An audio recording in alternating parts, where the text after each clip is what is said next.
¿Cómo están, queridos amigos? Bienvenidos. Esto es Nuevas Voces en Agricultura, día jueves, comenzando una nueva edición de nuestro programa en este mes de febrero. Varios estarán de vacaciones, algunos seguirán trabajando, aguantando el calor que está haciendo en las distintas ciudades del país. Hemos decidido en estos jueves de historia, como es habitual, conversar no solo de historia, sino de algunos temas interesantes, tratar de abstraernos un poco de la actualidad política y conversar de algunos temas culturales, políticos, intelectuales, si se quiere. Y para eso, por supuesto, ya está con nosotros Alejandro San Francisco, académico de la Universidad San Sebastián y de la Universidad Católica, director de formación de Red Pública. ¿Cómo está, Alejandro? Bienvenido. Muy bien, Tomás.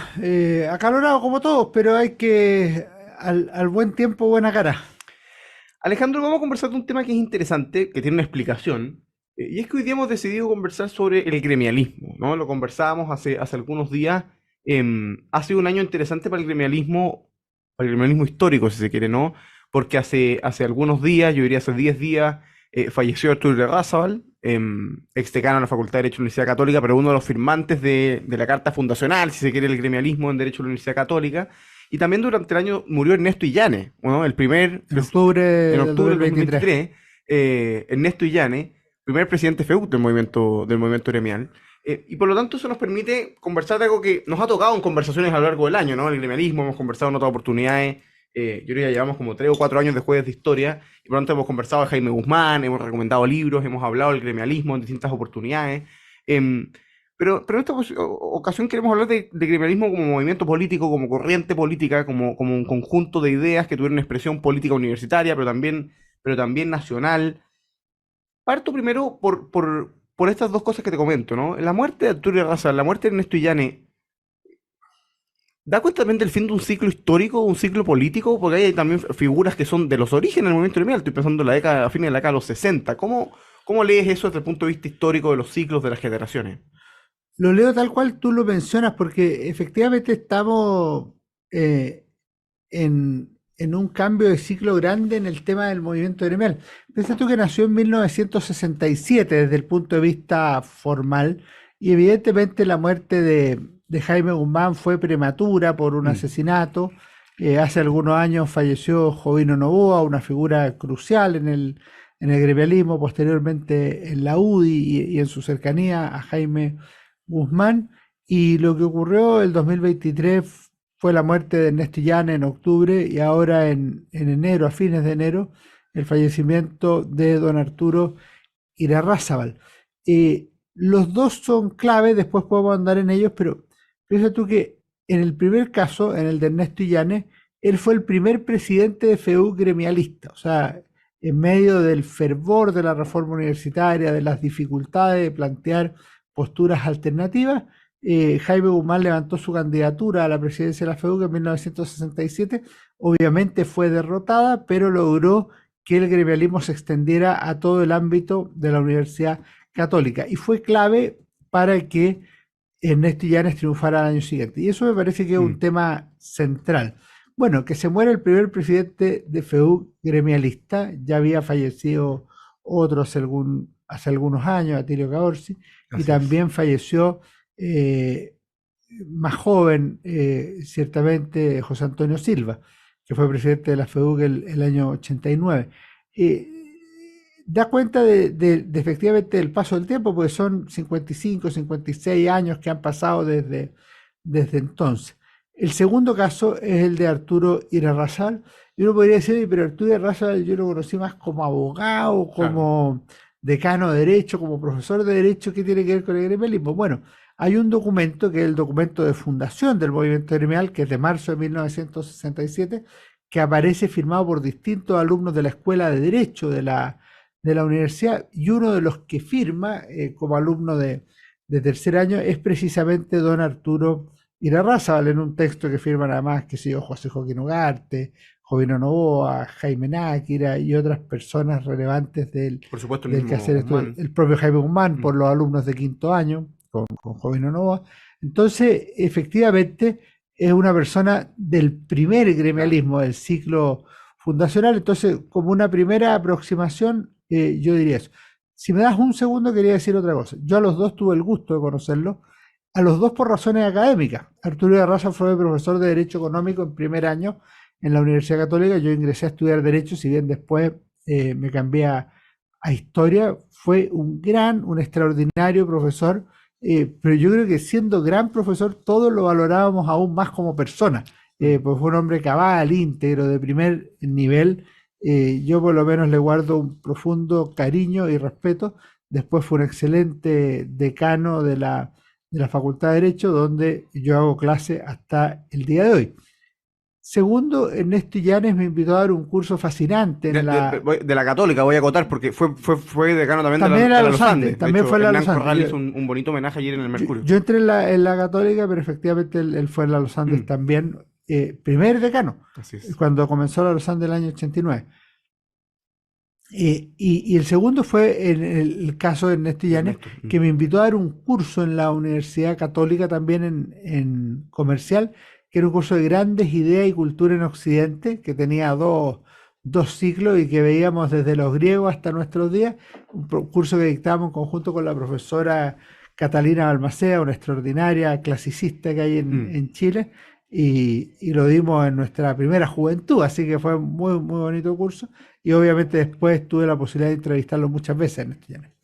Alejandro, te hago una pregunta a propósito de tanto de la figura de Illanes como de Arturo Larrazábal y de este primer criminalismo que tú mencionabas. Yo ahora hemos tenido la suerte de conversarlo a propósito de la toma de la Universidad Católica. Yo creo que lo conversamos en su minuto, pero es interesante aprovechar la oportunidad para comprender los orígenes del gremialismo, ¿no? ¿Por qué surge el gremialismo? ¿En qué contexto universitario, local, universitario de la Universidad Católica, pero también nacional, surge? ¿Y cuáles son el conjunto de ideas, de principios, de nociones que impulsan a un grupo de personas a agruparse en una cuestión distinta y generar una alternativa política, intelectual, en los marcos de la Católica, pero luego extendiéndose a Chile? ¿Cuál es el Chile del 67, del 68, del 69? Sí. Yo creo que hay un contexto revolucionario en Chile en los años 60 muy, muy potente, muy profundo, que encabeza fundamentalmente la democracia cristiana, si bien también hay revolución de carácter marxista, se da con más fuerza en la Universidad de Concepción a través del MIR, o en otras universidades con las juventudes comunistas y socialistas. En el caso de la Católica, las dos grandes fuerzas eran conservadoras o demócrata cristiana, falangista. La democracia cristiana había ganado toda la década del 60 la Federación de Estudiantes y había desarrollado un proceso de reforma universitaria muy interesante, muy inteligente, de gran formación, de gran calidad intelectual y propuesta. El tema, si me permiten mostrar, yo lo trabajé en este libro, Juventud, Rebeldía y Revolución, la FEUC, el reformismo y la toma de la Universidad Católica de Chile, que publicó el Centro de Estudios Bicentenario, y que me parece que lo que trata es de comprender el proceso en su conjunto. Esto no fue que el día 11 de agosto llegaron y se tomaron la universidad, es una cuestión mucho más potente. Ahí estuvieron Claudio Rego Vicuña, Manuel Antonio Garretón, Carlos Eugenio Beca y ciertamente Miguel Ángel Solar en 1967. Bueno, en ese contexto, Jaime Guzmán entendía que había que crear una alternativa igual de atractiva a la utopía reformista, o revolucionaria, como le llama, en un artículo clave, que se llama Universidad y Gremialismo y que está publicado en los escritos personales de Jaime Guzmán. ¿Y cuáles son las claves, me parece a mí? Primero, en la figura de Jaime Guzmán. O sea, sin Jaime Guzmán no hay gremialismo. Esa es una cuestión absolutamente crucial. Segundo, la decadencia de las fuerzas históricas de las derechas, que deja un vacío ahí que hay que llenar y que Jaime Guzmán prefiere hacerlo a través de una fórmula despolitizada, o la palabra, en mi juicio, más clave es sin partidos al interior de la universidad. Y eso es lo que da vía a esta nueva estructura o movimiento gremial de la Universidad Católica. Y en 1967, Jaime Guzmán fue el presidente del Centro de Alumnos de Derecho, y como tal le tocó encabezar la oposición a Miguel Ángel Solar, a la FEU reformista de Miguel Ángel Solar. Y es bien interesante porque si Miguel Ángel Solar mandaba una carta al Vaticano, de vuelta Jaime Guzmán mandaba una carta al Vaticano. Miguel Ángel Solar llamaba a votar sin el plebiscito, Jaime Guzmán llamaba a votar no. Miguel Ángel Solar llamaba a la toma, Jaime Guzmán se oponía a la toma. Es decir, era como la contraparte de la Federación de Estudiantes. Jaime Guzmán, un hombre muy inteligente, muy capaz y con gran capacidad de trabajo. Y él comienza primero en la Facultad de Derecho, de ahí el documento que conversamos hace un rato, el documento se llama precisamente la Facultad de Derecho de 1967, y después se extiende al conjunto de la universidad. Yo no tuviera que decir así a la rápida dos o tres temas clave. Me parece que resulta crucial el principio de las autonomías sociales, es decir, la autonomía de los cuerpos intermedios, a través de los cuales se organiza o mediante los cuales funciona una sociedad, y en segundo lugar el principio de subsidiariedad. Y ambos son claves para entender la legítima autonomía de las universidades para cumplir su fin propio y específico, que es la búsqueda de la verdad, la difusión de la verdad, el acrecentamiento del conocimiento, de manera que permita a todos participar de la riqueza de la vida universitaria.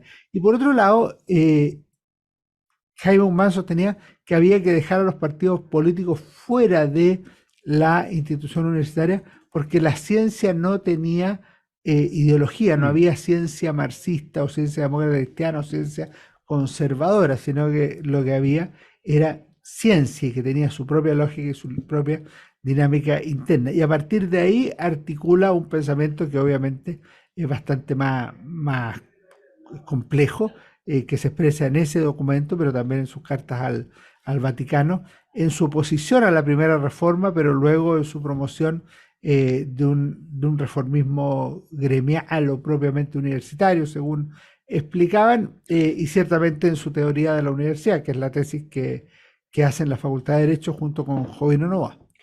Alejandro, de manera bastante rápida o inmediata, el gremialismo llega a la FEU. Llega de la mano, de hecho, de Ernesto Illane, a quien recordábamos y a propósito de quien conversábamos. ¿A qué responde ese pronto éxito? Porque tú bien decías, la democracia cristiana era el grupo, no solo el partido, el grupo, yo diría, social, cultural, articulado más relevante de la década políticamente hablando en Chile. No solo era gobierno, sino que había permeado la cultura. Y al año del lanzamiento de un movimiento de Jaime Guzmán y de un grupo de personas, bueno, llegan a la FEUC de la mano de Ernesto Illane, habiendo sido candidato antes el mismo Jaime Guzmán. ¿Cómo se logra ese ascenso tan rápido, lograr como constituirse como una alternativa de manera tan eficaz? A mí me parece que en la primera victoria gremialista se conjugan elementos propiamente universitarios con otros de naturaleza nacional. El tema nacional, para mí la clave es el desgaste del Partido Demócrata Cristiano en el poder a partir de 1967.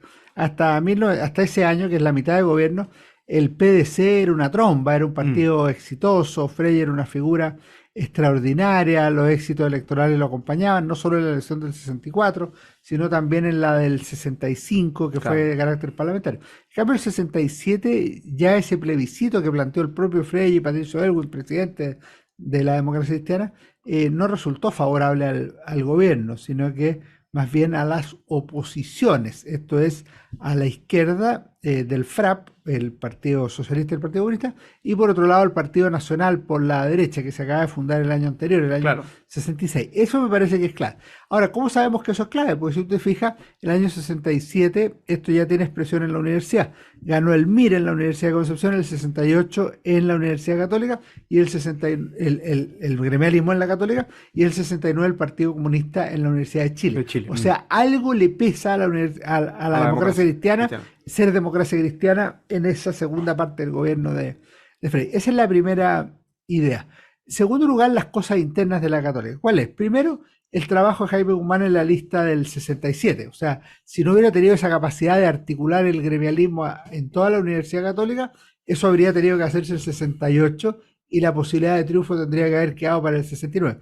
Como se hizo rápidamente a pesar de la derrota de la toma de la universidad y el gran triunfo reformista que significó no solo la toma, sino que la caída del rector Silva Santiago y la designación de Fernando Castillo Velasco a la cabeza de la Casa de Estudios, Jaime Guzmán logra revitalizar a las posturas alternativas y presentar una alternativa a la FEU, alternativa que fue derrotada por el candidato Rafael Echeverría. Y esto marca el comienzo de la crisis de la FEUC y del posible triunfo gremialista, porque ahí vienen las otras dos explicaciones propiamente universitarias. Primero, la FEUC del 68 fue un fracaso, o sea, tuvo divisiones internas, el propio Echeverría renunció a su puesto. Dicho sea de paso, aunque no es el tema, hay una carta notable de Juan de Dios Vial Correa a Rafael Echeverría, presidente FEUC, a mediados del año 68, que es un manifiesto, un verdadero homenaje al modo de hacer universidad en ese tiempo. Lo publicó Revista Mensaje en ese entonces. Y por último, en, me parece que es clave la división de las fuerzas antigremialistas, porque no había segunda vuelta, entonces le permite al gremialismo ganar en primera vuelta. Yo creo que eso es una buena mezcla. Yo agregaría tal vez que el hecho de que haya estado un ingeniero comercial ahí es un valor agregado, porque como ha probado un estudio de Ángel Soto, bien interesante, que se publicó en revista Finisterre, segunda época, en la Universidad Católica, la Facultad de Ingeniería Comercial ya había iniciado, la Facultad de Economía, ya había iniciado su propia reforma universitaria interna antes de 1967. Hagamos, Alejandro, la primera pausa comercial. Estamos conversando en Nuevas Voces en este jueves de historia sobre el gremialismo, los orígenes del gremialismo, del movimiento gremial. Vamos a conversar a la vuelta de la pausa, por supuesto, cómo eso va avanzando ya en la década de los 70, la participación también en el gobierno militar, cómo empiezan a surgir liderazgos nacionales también desde el movimiento gremial. Así que a la vuelta de la pausa volvemos en esta conversación de jueves de historia con Alejandro San Francisco acá en Nuevas Voces de Agricultura. Estamos de vuelta, queridos amigos, con su programa Nuevas Voces en Agricultura, en este jueves de historia, conversando con Alejandro San Francisco, acá en la 92.1 FM. Hemos estado conversando sobre gremialismo acá con Alejandro, aprovechando estos programas de verano para poder conversar de algunos temas interesantes, históricos por supuesto, pero que también tienen cierto impacto en el día a día y en el panorama político nacional del Chile de hoy. Vamos a saludar a quienes hacen posible el programa y seguimos conversando.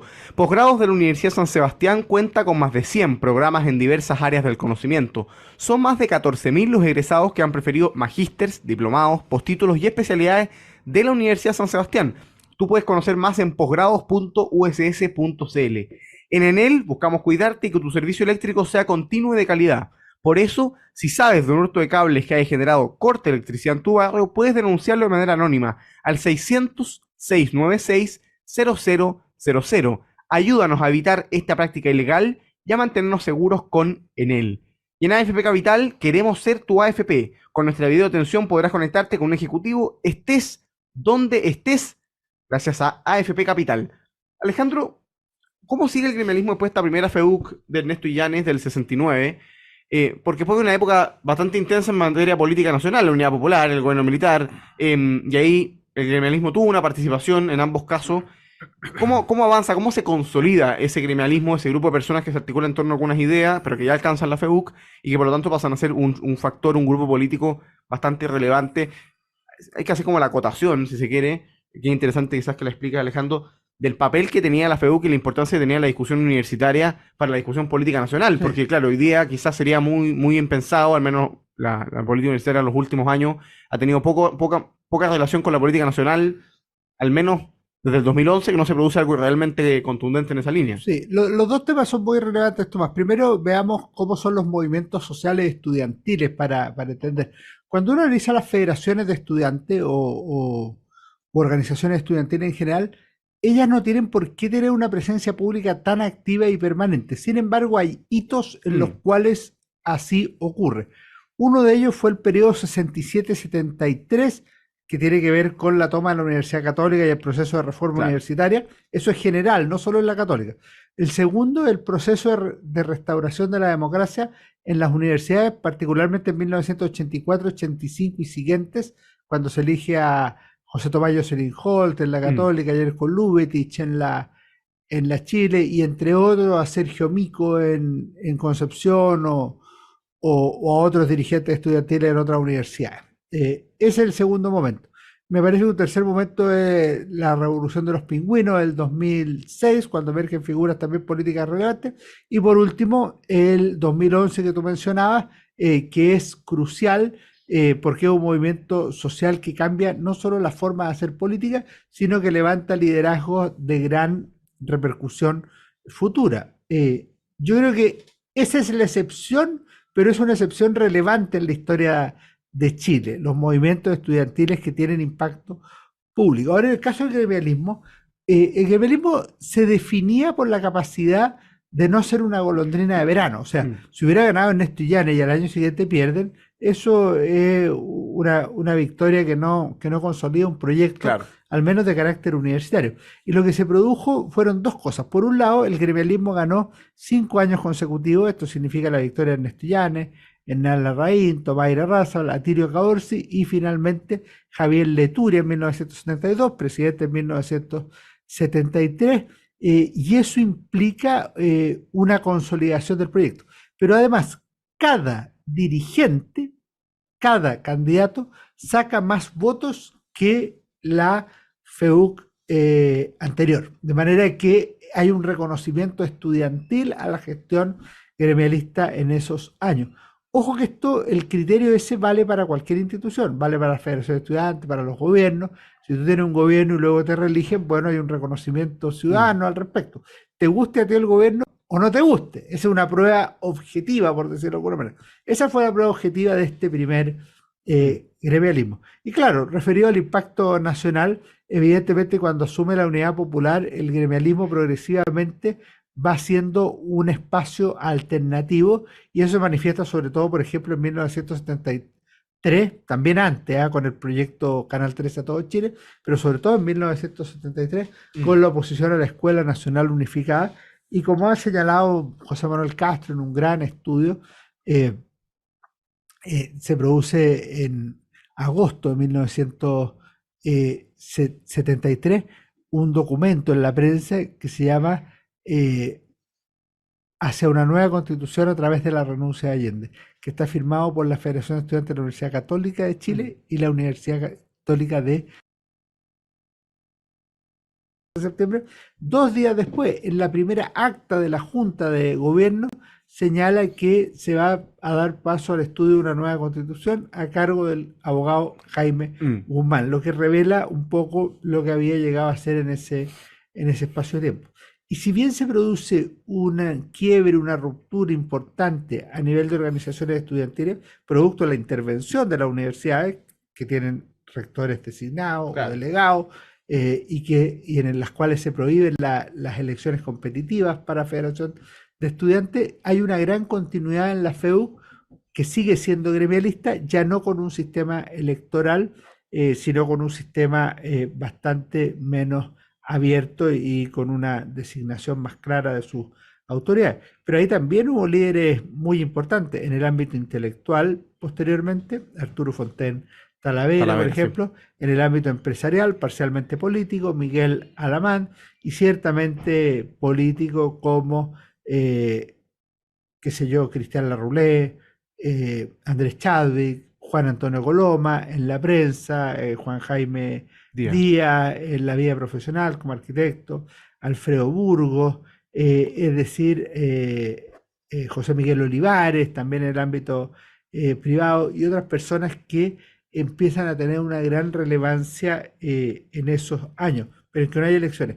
Las elecciones vuelven a existir en 1984 y en esa ocasión triunfa José Tomás Jocelyn Holt.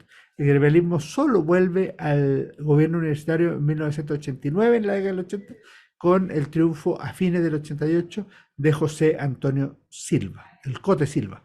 Alejandro, es interesante lo que ocurre en el gobierno militar por el preponderante rol que tiene Jaime Guzmán, convocado muy en los primeros días a formar parte y a coordinar el grupo de trabajo para la elaboración de una nueva constitución. Él después forma parte de la comisión de estudio, y uno revisa las actas y en las discusiones la opinión de Jaime Guzmán es muy relevante y es bastante influyente, sin perjuicio que hay un par de temas en que pierde, entre comillas, su posición y que son bien característicos, pero pasa a tener un papel importante y como tú bien mencionas, hay muchos otros ex gremialistas, por ponerlo así, o gremialistas formados en el gremialismo, que participaron del gremialismo en las universidades y en la Universidad Católica en particular, que empiezan a ocupar distintas posiciones y que post gobierno militar también tienen cierta proyección, algunos proyección política, otros proyección cultural, o en el ámbito privado, pero con cierto cariz público.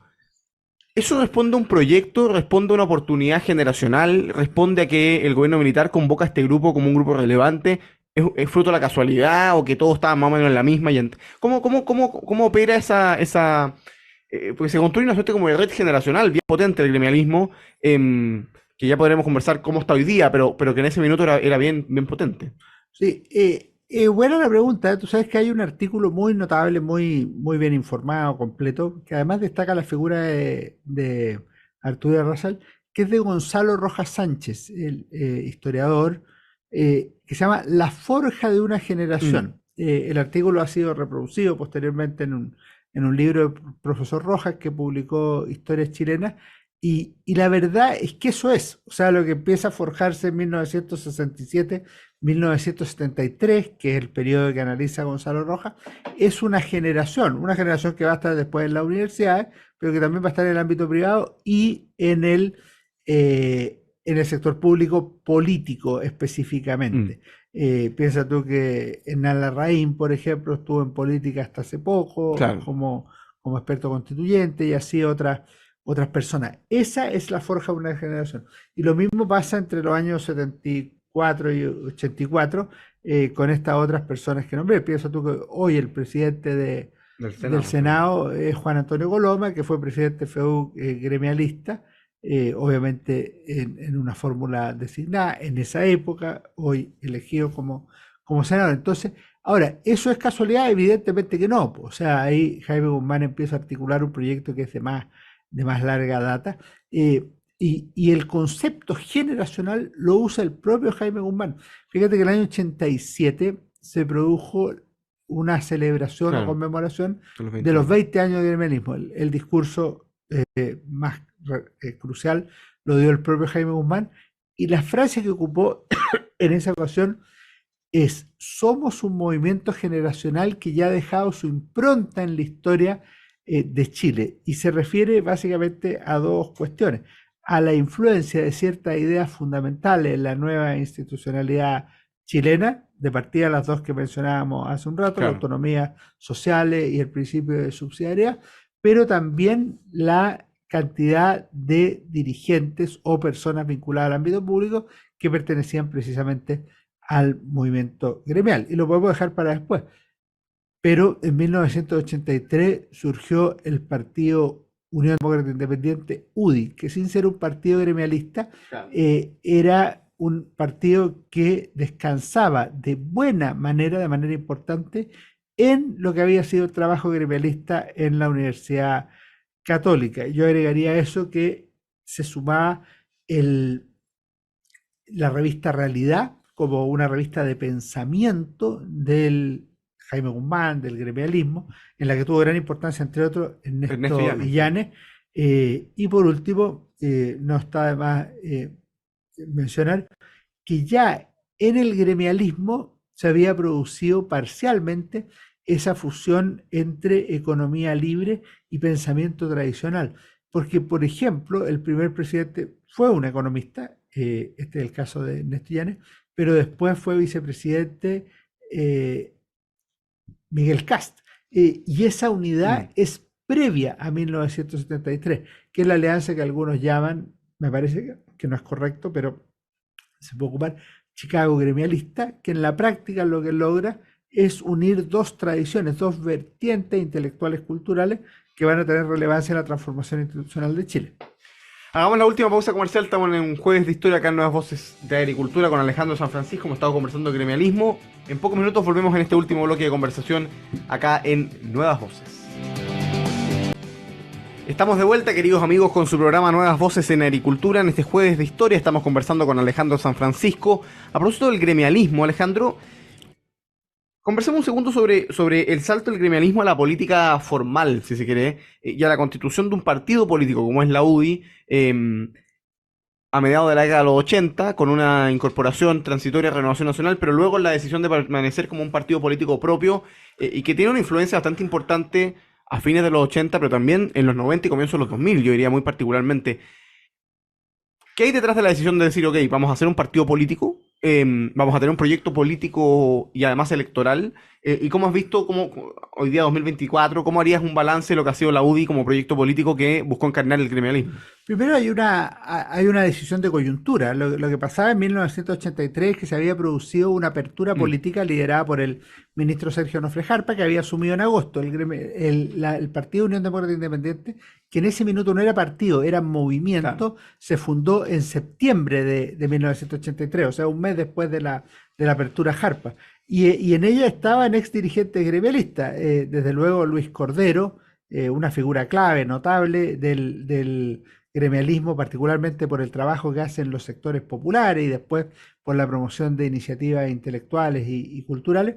Y el otro era Pablo Longueira, que había sido dirigente de la FESECH, es Mm, decir, presidente de lo que sería la Federación de Estudiantes de la Universidad de Chile, aunque no se llamaba FECH en su momento, y que es uno de los dirigentes de la UDI más importantes de toda su historia, junto con Jovino Novoa. Ahí la UDI decide constituirse como movimiento. En 1987 acoge el llamado de la Unión Nacional para formar un solo mm, partido que en general represente el ideario transformador que se ha producido a partir de 1973.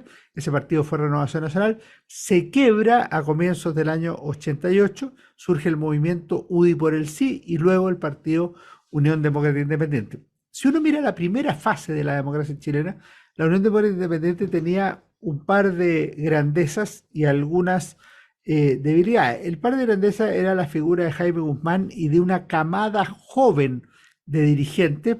Lo de la camada joven era relevante porque significa que tenían mucho futuro claro, político, proyección. mucha proyección. Lo segundo era la identidad, lo que Jaime Guzmán llamaba el ideario Claro, granítico. granítico. Esas dos cosas estaban. Pero por otro lado era un partido chico, era el hermano menor de Renovación Nacional, pero que a los 10 años ya se había constituido en partido mayoritario de Chile el año 2001, el año de Pablo Longueira. El año 97, con Jovino Novoa, llegó a ser el partido más grande a nivel senatorial, que ganó prácticamente en todas las regiones, el 2001 a nivel nacional y estuvo a punto de llegar al gobierno con Joaquín Lavín. Ahora, esto nos lleva a una discusión de fondo. ¿El gremialismo está en la UDI? Yo te diría dos cosas. Primero, uno que explica Carlos Uneus, a mi juicio, de manera muy inteligente. La UDI es un partido relevante, más grande, más pequeño, más exitoso, menos exitoso, con liderazgos más potentes o menos potentes, pero el gremialismo es mucho más que la UDI. O sea, el gremialismo es una familia mucho más amplia. Esto Mm, permite que una persona pueda sentirse o ser gremialista sin estar afiliada o sentirse UDI.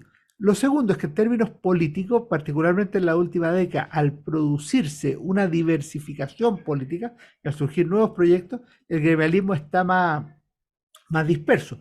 Y esto significa que está tanto en la UDI como en el Partido Republicano. Y así como hay dirigentes importantes del gremialismo de comienzos de siglo XXI que están en la UDI, Jaime Belolio, por ejemplo, otros están en el Partido Republicano, Arturo Esquella, por mencionar solamente a uno.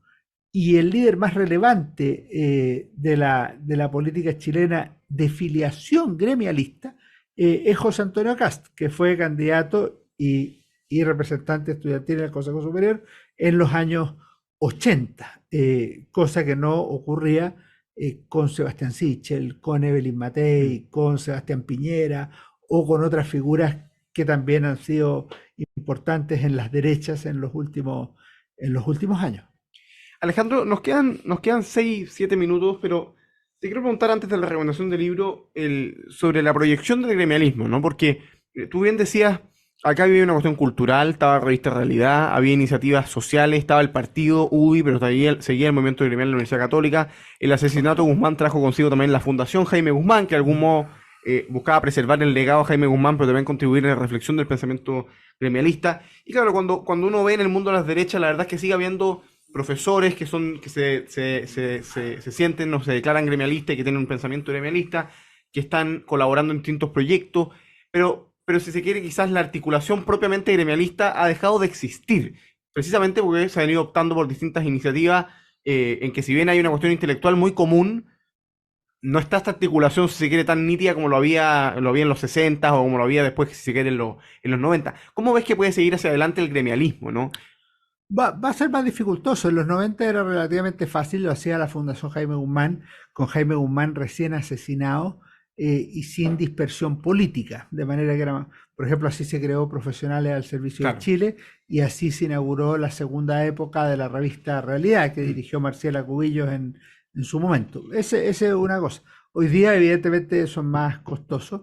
El que está llamado a nivel general a hacer esa labor es la Fundación Jaime Guzmán, pero a su vez existen proyectos de movimiento gremial en distintas universidades Claro. en Chile. Cuando uno dice es una idea viva, evidentemente que es una idea que está presente en disputas universitarias, en elecciones, pero en los últimos 15 años, por ejemplo, en la Universidad Católica, que ha sido un lugar clave para el pensamiento y la acción de los gremialistas, ha ganado solo una vez la presidencia de la Federación de Estudiantes, bajo el liderazgo de Ricardo Sande. Esto significa que en los últimos 15 años ha ganado menos que en la primera década del 2000 y menos que en esas cuatro federaciones entre el 94 y el 97. De manera tal que es una etapa a la baja en términos electorales. Ahora los proyectos nuevos que han surgido en la Católica son proyectos competitivos, desde luego la nueva acción universitaria, que ha sido el más exitoso de Mm. todos, y sin tanto éxito, pero también relevante y con presencia en prácticamente toda la universidad, está el movimiento Solidaridad. De manera que hoy día la fórmula es más competitiva, las posibilidades de ganar son menos, pero donde debiera apreciarse una labor más sólida y que no requiere de que los otros hagan la pega o no la hagan, como es la competencia electoral, es en el tema de la formación intelectual y del rigor con que surgen las nuevas generaciones de liderazgo, y esa es una tarea que debe evaluar cada grupo o cada proyecto existente, no solo en las universidades, sino también en Chile. Alejandro, vamos a la recomendación del libro, porque se nos va acabando el programa en esta conversación sobre gremialismo. ¿Qué le traes a nuestros auditores? Para seguir con el tema, traigo este libro, 50 años de gremialismo, su influencia en la modernización de Chile. Como otros trabajos, este lo editó Claudio Arqueros, que ha sido un gran difusor, él Mm. tuvo a su cargo las obras completas de Jaime Guzmán y otros textos ad hoc, y en este libro se tratan diversos temas del gremialismo entre su fundación y obviamente los 50 años. Aquí escriben Juan de Dios Vial Correa, el rector de la universidad de 1985 al 2000. Hay un artículo mío sobre el movimiento gremial y la toma de la Universidad Católica. José Manuel Castro, el gran especialista en Jaime Claro. Guzmán. Carlos Frontaura y Claudio Arqueros, relevante las bases doctrinales del gremialismo. Cristóbal García Huidobro, Hernán Larraín y Máximo Pavés. Yo creo que para quienes quieren tener una aproximación al tema, esta puede ser una buena lectura. 50 años de gremialismo, entonces, su influencia en la modernización chilena, la recomendación de Alejandro San Francisco. Con eso vamos a ir cerrando nuestro programa. Alejandro, muchas gracias por acompañarnos en esta conversación de día jueves de historia en febrero, Muchas gracias a ti, pues, conversando Tomás. sobre gremialismo. Gracias a ustedes, queridos amigos, por su compañía, por sus comentarios.